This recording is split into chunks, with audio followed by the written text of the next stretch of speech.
Welcome back to the SFS Power Up Wealth Podcast. I'm James Derrick, and today we will dive back into our discussion about the role of the U.S. dollar in the world. This will be part 3 and our final discussion. We've covered the past and the present, and today we dive into the future.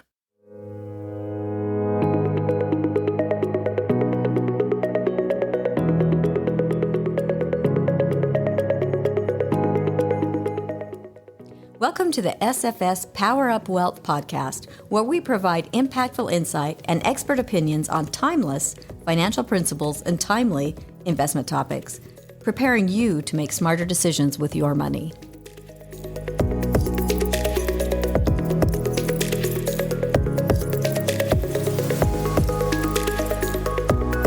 I'm joined today by Jordan Hadfield, who is a wealth manager and has a certified financial planning degree. Jordan, thank you for joining me. Yes, I'm glad to be here. Thank you. Jordan, you have covered this topic twice already, and I wonder if you want to start with a review. What is a reserve currency? What are the pluses and minuses? How dominant is the United States? Yeah, this is a big topic, and so I did break it up into 3 parts. Part 1 and 2 can be found on our website, smedleyfinancial.com. You can go there and read up on that. In part 1, we talk about what is a reserve currency. We talked about the strength of the dollar on the global stage, as well as the fact that it's not the only currency on the global stage. There are other currencies out there that are trading, and that's important to understand.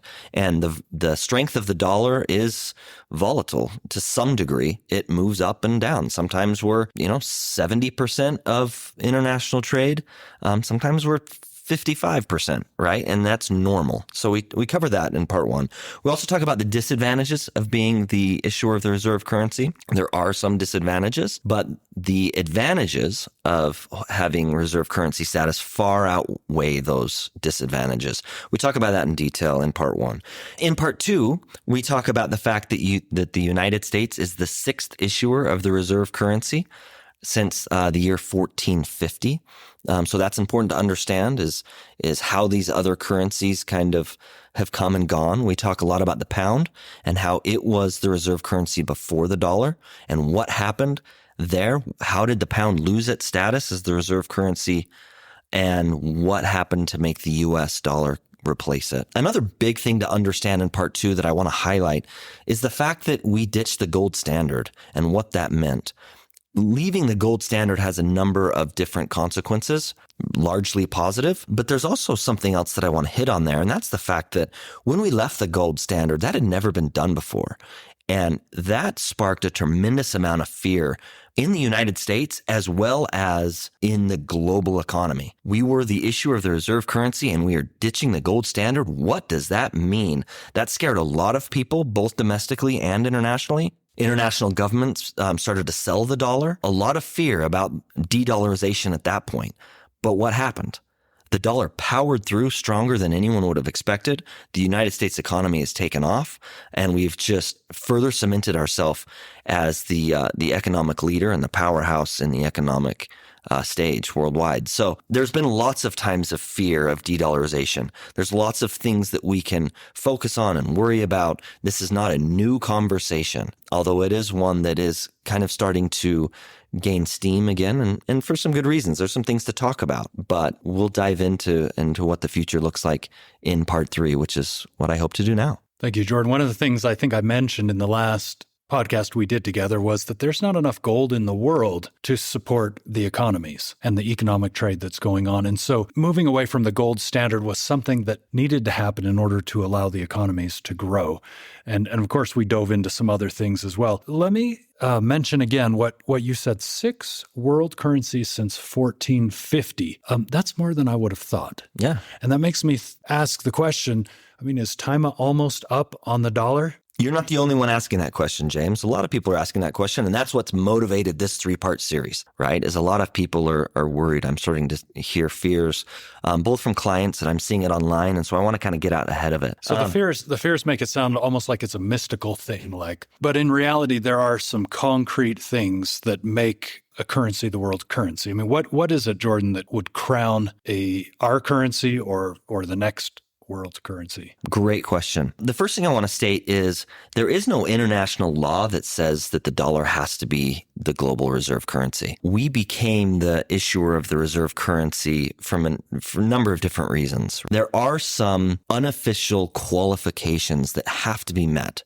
It's important to understand that to be crowned the global currency, you have to have trust from other governments. That is a big one. Governments of the world have to trust the government of the reserve currency status. So that's a huge qualification. The next thing is the issuer of the reserve currency has to have a strong military and advanced defense capabilities. They got to be able to defend themselves from global threats.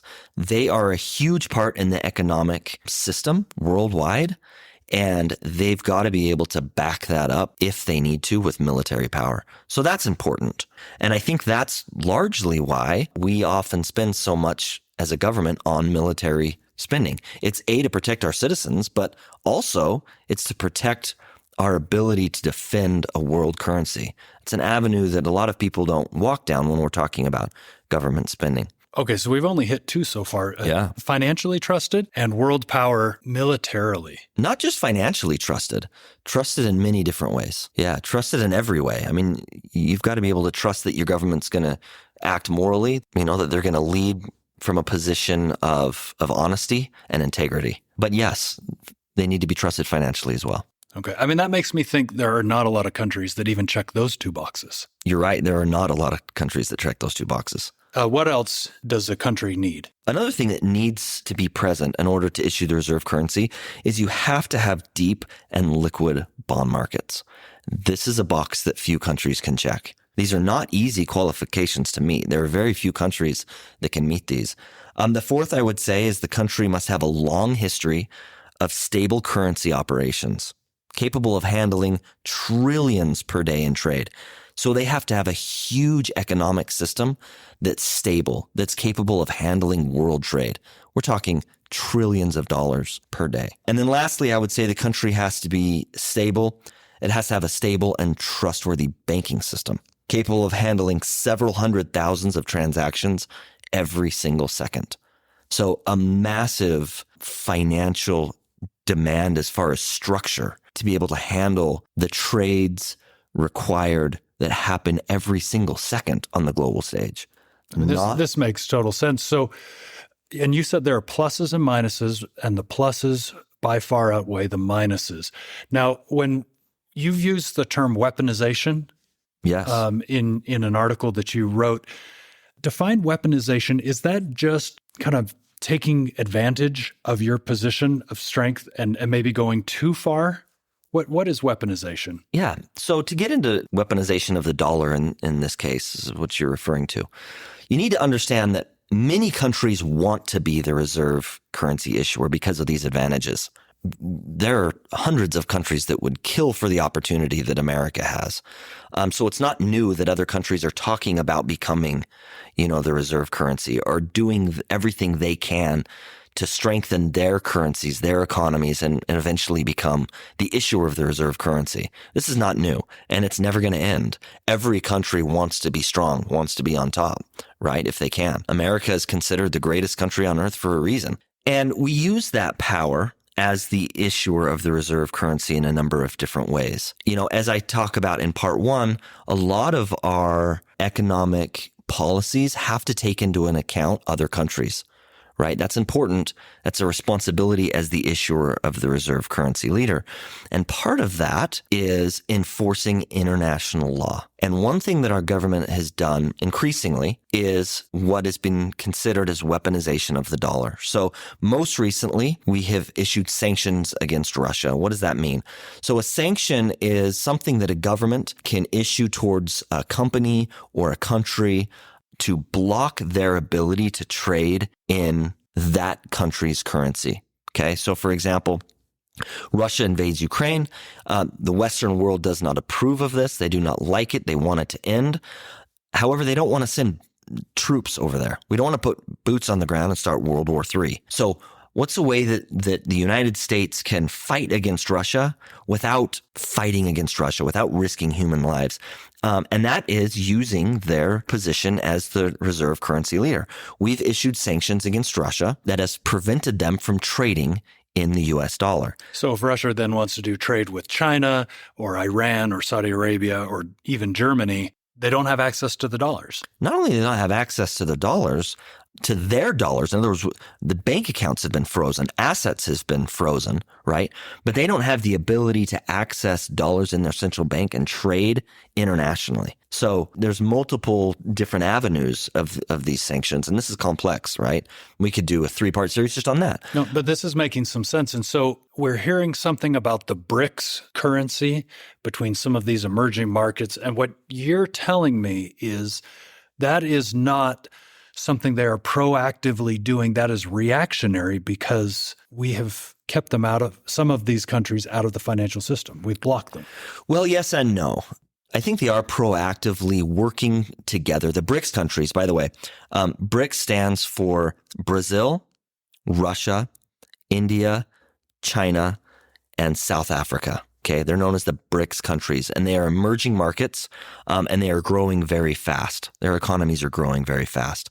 And they've kind of come together to create an alliance and a trading alliance that allows them to work together. They've agreed to work together to try and stimulate each other's economies and grow. And they have been doing that independent of anything that America's doing. They, again, like I said, they want to grow their economies. Every country does. They want to strengthen themselves and reap the benefits of a strong economy and build up their place in the global stage.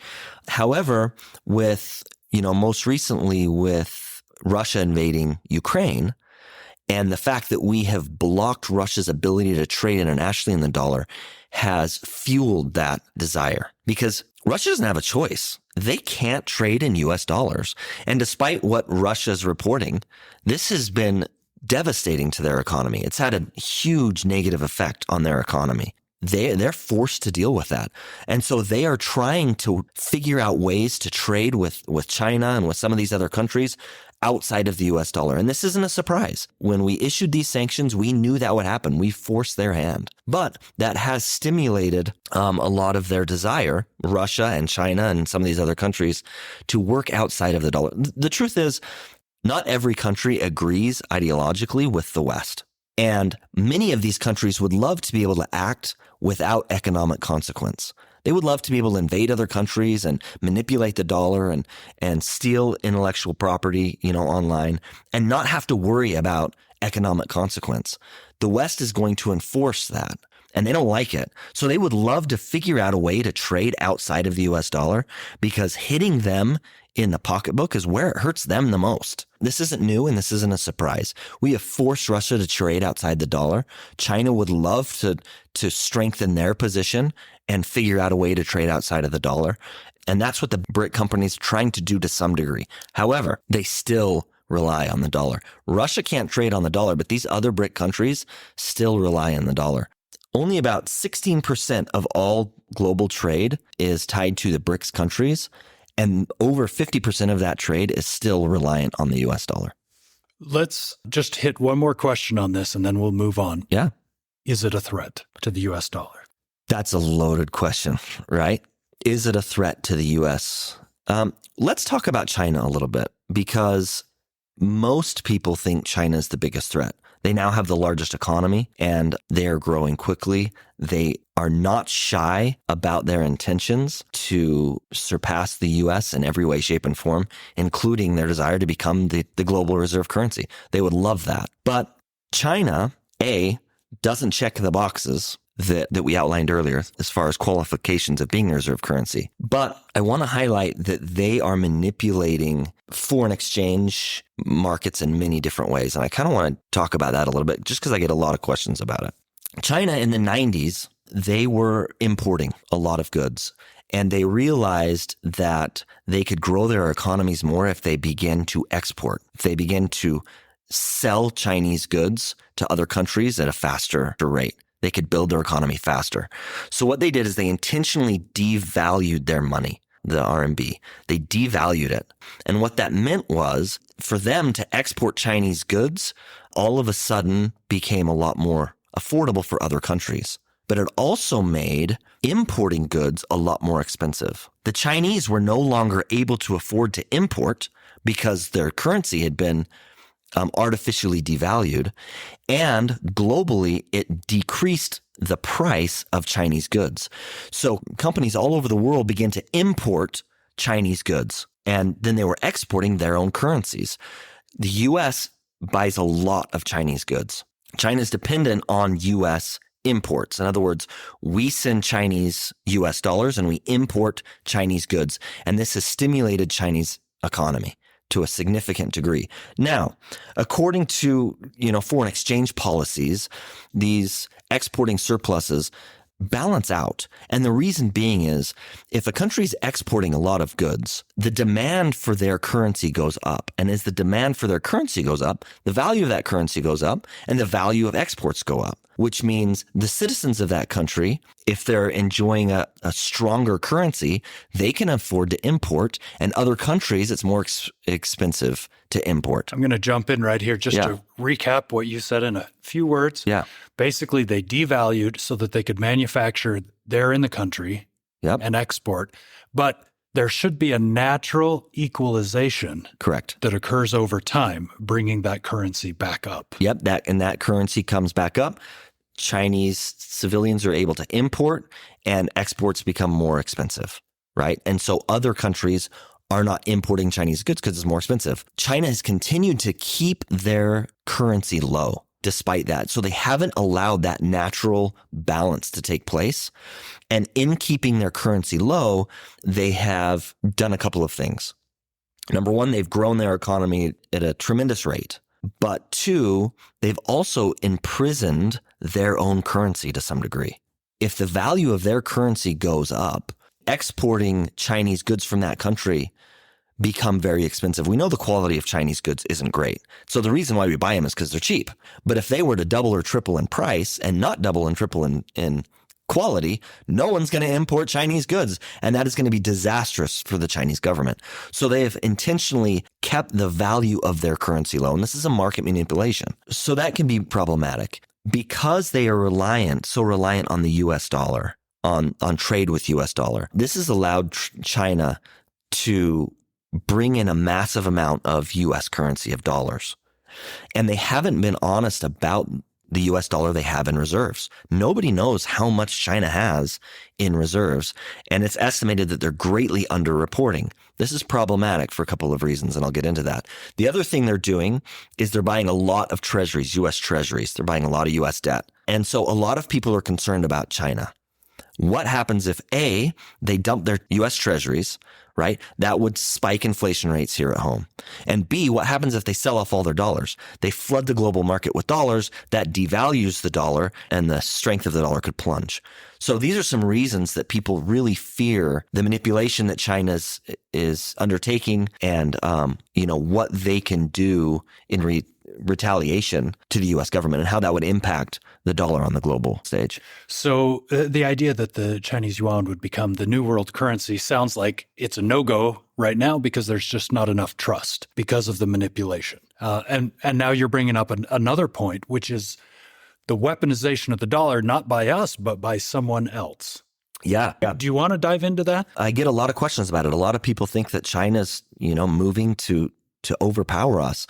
The truth of the matter is if China were to dump treasuries or sell off the dollar, it would devastate their economy. In other words, what would hurt the United States would also hurt China, and it would hurt China in a bigger way. And China is not in the business of hurting China, right? China wants to build China. So if they were to dump US dollars, they were to sell all their US dollars or call in, dump treasuries, they were to sell the treasuries. To steal a phrase from the Japanese, that would be a kamikaze move. I don't think the Chinese would appreciate me using a Japanese phrase in this way, but it's the truth. It would be devastating to the Chinese economy. So I think it's something that our government is worried about. The Obama administration was very worried about it, and they did some things to try and solve that problem. But it is still an issue, and it's still a concern. But the Chinese government overtaking the US dollar as the reserve currency is not the concern. The concern is chaos in the economic environment globally, not just the destruction of the United States economy, but a global chaos through China misreporting what the amount of dollars they have in reserve. And if they were to dump those dollars or dump treasury, there would be chaos everywhere. But you're saying it would hurt them. It would hurt them. Maybe even more than it hurts us. And so it's Yes. unlikely. Yes. Yeah, I don't see it. It's a conversation, but it's a different conversation. Let's switch gears. Let's go into digital currency, and there are a couple of different ways to tackle this, but I know that the U.S. Federal Reserve is talking about digitalizing the dollar, and the British are talking about digitalizing the pound, and the Europeans, the euro. And I think we're already on this path. There is a tremendous amount of false information out there relative to the government moving towards a digital currency as well as just cryptocurrencies. There's a tremendous amount of misinformation, and this is leading to fear, and it's also leading to very high risk investment. And so it's important to recognize that cryptocurrencies, digital currencies, there's still a lot of speculation here. And the fear around the US moving to a digital currency, we need to just talk about it in a little bit more detail, I guess. Number one, most of our currency is digital. There is no vault out there that has physical dollars in there that's titled Jordan's 401k, right? I don't have a vault at my bank that's got physical dollars in it. It's digital. When I go to the store, I don't remember the last time I used cash. When I go to the store, I use my debit card or my credit card. I'm not paid in cash. I'm paid digitally. It goes to my bank account. It's digital. I contribute to my investment accounts. It's digital. So we're largely already digital. I do not think that the government, I'm quite confident that the government will not be moving away from a physical currency. The demand for physical currency is still very, very high. And I hear a lot of people say, we're going to get rid of physical currency. I don't believe it. Not anytime soon. Physical currency isn't going anywhere. However, the government is exploring digital currency options to run alongside a physical currency. You need to understand that a lot of our financial system is pre-1950. That's old when we're talking about, technology. That's really old. You're talking about like infrastructure, like the pipes. For example, James, that run the system. For example, if I want to send you money, it's going to take 3 days. If I write a big check to somebody, it takes 3 days to clear, and it's expensive. And we can use modern technology to A, speed that up, and B, reduce costs. Whenever someone swipes a credit card, if I go to Target and I use my credit card, Target's paying a large fee, just me using my credit card. It's expensive. And so there are ways that we can use modern technology to decrease expenses and increase efficiency. And that's what the government's trying to do. They're not trying to replace physical currency, and they're absolutely not trying to take control of physical assets. I hear people say, the government's trying to take over my 401k. I don't know why the government would want to take my 401k. If the government needs money, they raise taxes and they print money. Stealing money out of my 401k, I don't know why they would do that. That would cause chaos in every street in America if they started confiscating money. And I see that a lot is there's this conspiracy that the government is trying to digitalize the dollar in order to confiscate it from people, to have control. And I don't think that's what it's about. Some people may call me naive, but as I'm looking at the data and I'm talking to people, who are experts on the subject, it's not about replacing physical dollars. It's about creating a digital currency that runs along with that to decrease costs, to increase efficiency, and to improve our economic system, to update it. Sounds like just a logical step. Yes. In this century, something that just needs to be done and will be done. Yep. Just a matter of time. And it sounds like they're moving slowly as well. And the United States isn't the only government doing that. Every government's doing it. By the way, companies are doing it. There's Starbucks has come up with a digital dollar, quote unquote, right? You can purchase things at Starbucks using a Starbucks currency because they're trying to get rid of transaction costs. They're trying to lower their costs and credit card fees. And so companies are doing it. Facebook's doing it. Other governments are doing it. It's not about replacing physical currency. It's about updating our financial system. Let's bring this all the way back to the initial question. Yeah. How much time does the dollar have left? We're gonna pin you down and just answer this final question. what is the future of the US dollar? This is the climax of this 3-part series, is de-dollarization and what's going to happen. There is not currently another option. Whether Russia likes it, whether China likes it, whether South Africa likes it, whether Brazil likes it, there is not another option. The US dollar is strong. All data says that it's strong and that it will continue to be strong. There is not another option. So I do not see the US dollar going anywhere. Now, eventually it will be replaced. There's got to be another option somewhere. And maybe some type of a financial earthquake that tips everything the other way. We started out this conversation, you asked about 6 world currencies since 1450. There's a reason why world currencies have been replaced. And eventually, the United States dollar will be replaced with something. I think we're in a different place than we were, in the 1920s when we replaced the pound. I think we're a global economy now more than ever. I think with technology, I think we're in a completely different place. So I don't see the replacement of the dollar looking like the replacement of the pound or the replacement of any other currency in the past. However, there will always be a need for a world currency, a reserve currency to some degree, in some way or fashion. And there is not another option right now. There is no one that is challenging the dollar. I personally think the biggest threat is the euro, and the euro isn't a threat. There are problems in Europe right now. The euro is not a threat, but it's not China. It's not Russia. It's not India. It's not South America. It's not Brazil. The dollar is strong. There is no option. And I think that will continue for some time. Thank you, Jordan, for coming in and discussing this with us. It's been fascinating. Yeah. Thank you so much.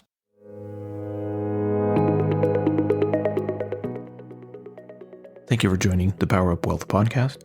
Smedley Financial is located at 102 South, 200 East, Suite 100 in Salt Lake City, Utah, 84111. Call us today at 800-748-4788. You can also find us on the web at smedleyfinancial.com, Facebook, Instagram, Twitter, and LinkedIn. The views expressed are Smedley Financial's and should not be construed directly or indirectly as an offer to buy or sell any securities or services mentioned herein. Investing is subject to risks, including loss of principal invested. Past performance is not a guarantee of future results. No strategy can assure a profit nor protect against loss. Please note that individual situations can vary. Therefore, the information should only be relied upon when coordinated with individual professional advice. Securities offered through Securities America Inc., member FINRA, SIPC, Roger M. Smedley, Charlotte J. Jessup, James R. Derrick, Shane P. Thomas, Michael B. Ani, Jordan R. Hadfield, registered representatives.